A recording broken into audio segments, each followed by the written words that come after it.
The first reason why I think Medellín, Colombia beats London, UK every single time is that you get really nice views here almost everywhere in the city. Because of the geography of Medellín, because it's a bowl, because it's in the valley of Aruba, most apartments, most restaurants, most places you go have really nice views. Even just on this little hill I'm on right now, still get a little bit of a view. I can see some buildings round about me, and it's just a really nice, more ambient place to walk around compared to London. London is flat, that is great for many different reasons, but for me, I really like a view. I like looking out, it inspires me, it's interesting, it's something to do. And interestingly enough, when you're high up in Medellín, you get a great view of the city, from the apartments, from the restaurants, from the miradors, things like that, because you can look down, obviously you can see a really long way, and often that view is better at night time when you can see all the lights. But also, when you're in El Centro, when you're at the bottom of the valley and you look up and you can see the mountains and you're surrounded by mountains, also the view is really good then, especially at night time. You can see the barrios creeping up the hill, you can see all the lights. So basically, wherever you are in the city, whether you're up high or down low, here in Medellín, you get great views. And honestly, views are so hard to come by in London. Maybe along the river, you get apartments with views, but who really wants to live along the river in London? That's not really where the best neighborhoods are in the city. Those views would cost an extra £500,000 plus £600,000, sometimes maybe even £1 million more, depending on the value of the actual property, maybe 10% of the property price for those views. And so if you want a view in London, you've got to have really deep pockets because they are so scarce, because it's flat, because there are not that many high rises in good areas. And that is one of the things I love most about Medellín. Colombia in general actually is one of the first things I noticed when I got off that plane, when I landed it in Bogota in April 2024, was how great and sick the views are. Even the best, most expensive restaurants in London, in Notting Hill, in Chelsea, in Mayfair, they won't have good views. They'll just be a normal street view. Yeah, it'll be nice and relaxed. You'll be able to see some old buildings, the history of London, etc. But you won't get nice views for expensive meals over in London. And so for me, that is just 1-0 to Medellín. It's the reason why I fell in love with the city. And the second point, it rains a lot more here, as you guys know from my previous videos, but the showers are shorter. In London, when it rains, it can rain for a whole day. It can rain for almost a whole week, days at a time. It completely changes the mood. You can't really do anything. Yes, in Medellín, as you guys already know, the traffic comes to a complete standstill when it does rain because the rain is super hard. It's torrential. The infrastructure for getting rid of that water isn't great here, but it only lasts a few hours, and after that, usually the traffic disperses, usually gets going again. And so for me, that's a positive for Medellín, because in London, you just get these grey days and weeks where it rains constantly. It never really gets light, especially in the winter months. And I don't really like that. I prefer a short, sharp, hard, kind of Amazon rainforest style shower downpour where you can just nip into a coffee shop or stay at home, maybe change your plans, maybe cancel your plans or push them a little bit for later on in the day. But then after 1 to maybe 3 hours after waiting it out, you can get back onto doing your normal day. I think in all of the time I've spent in Colombia, maybe 10 months so far spread across 2 years, I haven't seen or experienced one day in Medellín where it's just rained the whole day. Some mornings, yes. Some whole afternoons, yes. Some whole nights, obviously, yes, but not the whole day. And so for me, that's 2-0 to Medellín, because in London, that constant drizzle, kind of medium rain, but all day long is, it's such a vibe killer, and it really puts a dampener down on the mood, especially in the kind of winter, maybe autumn, spring months. To be honest with you, every time of year, apart from summer, you can get those rains. You get April showers in the UK, which are just completely torrential. So yeah, it rains more here, but it's more short, sharp and sweet, and I prefer that. The third point, living here is more cost effective even for locals. I'm not just coming from this from a gringo perspective. I don't really think people understand this. If you have a good job in London, you're earning £50,000 a year, maybe £60,000 a year, there is no way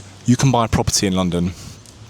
Absolutely no way you can buy a flat in Zone 2, Zone 3, probably not even Zone 4, because after tax, after that £50,000 is taxed, after you pay your rent, assuming you're not living with your parents, after you've paid your utilities, your crazy British gas prices, your grocery, your TfL, transport, all of that stuff, after you've taken away all of your living costs on that £50,000 salary, which is kind of a good job in the UK, in London, you're not going to be left with thousands and thousands of pounds at the end of every month after that to be able to save up for a deposit so that you can buy that £400 or £500 £300,000 apartment in London, because that's how much they cost. And so I don't really think people understand this. Here in Medellin, if you have a good job, you're earning, let's say, 6 million pesos a month, you're probably living with your parents, which is typical Colombian culture. There is a high probability and a high likelihood, after a bit of saving, after you being frugal with your money, that you can buy a property in Medellin.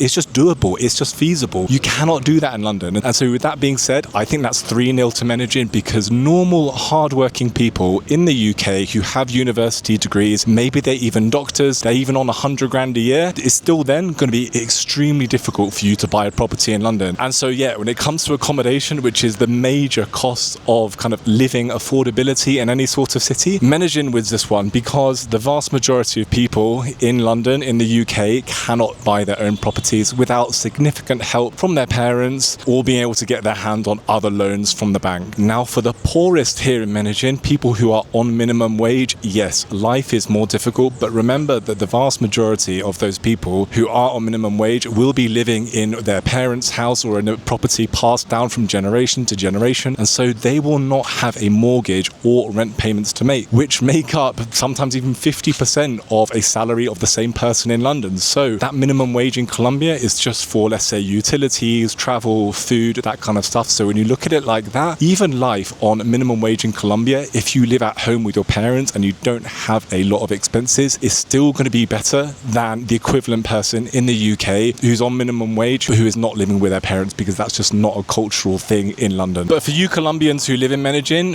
what do you think about that? Do you agree with that? If you do have a good job, were you able to get on the property ladder? Do you have a nice, comfortable lifestyle, or are you still living paycheck to paycheck, really struggling like your counterparts in London? Because honestly, even with good jobs in London, you still can't get on the property ladder. You still can't buy that apartment. You still can't go on 2 or 3 holidays a year and still save £2,000 a month net after everything to be able to save up for your £50,000 deposit, because that's how much things cost in the UK. When I bought my first property back in 2021, the deposit for my little 1-bedroom flat in Pimlico, which I bought for £505,000, was over £100,000. And so it's just not feasible for normal people with good jobs to be able to afford that. But that's enough on the economy and affordability, yada yada yada. 3-0 to Medellin. Now, the fourth point, there is more of a sense of community here in Medellin compared to London. Because London is so cosmopolitan, because it's such a melting pot of cultures, because people are really there for a year, 2 years, then they leave, or they're not from London, they come from other places and they're more kind of transients. You're not going to really know your neighbours in London, for example, because no one is really there long enough to kind of forge those relationships. Whereas in Medellin, there's more of a community, there's more of a vibe. It's probably more like London was back in the 70s and 80s when it was less international. It's more conservative here, so there's a high likelihood here in Medellin that you are going to know your neighbours, you're going to be able to say hello to them. For example, the vast majority of people in my apartment building, which has I think 12 flats, they've been here for years and years and years. I'm the only kind of new person, so they all know each other, they all hang out, and I love that. And so that equivalent apartment building in Notting Hill, let's say, which has 12 flats, you're not going to know your neighbours, because all of those properties are going to be buy-to-lets. They won't be owner-occupied. Tenants will sign the lease for a year at a time, then move, then another tenant comes in, and people travel a lot, people go to Europe, people don't spend as much time in their actual properties that they do here. So yeah, Medellin definitely wins that one in terms of community. There's way more of a community vibe here, and I think that's important for city living, because when you're in a big city, you want that sense of community. It's nice to be able to know your neighbours. It's nice to kind of bump into people on the street. London used to be like that, yes, especially Notting Hill. My neighbours in Notting Hill, who I do actually speak to, said that 10, 15, maybe 20 years ago, there was way more of a community spirit there, but sadly now there isn't. So that is 4-0 to Medellin. Way more of a community vibe here compared to London. And the fifth and final point, basically, Medellin is on the way up.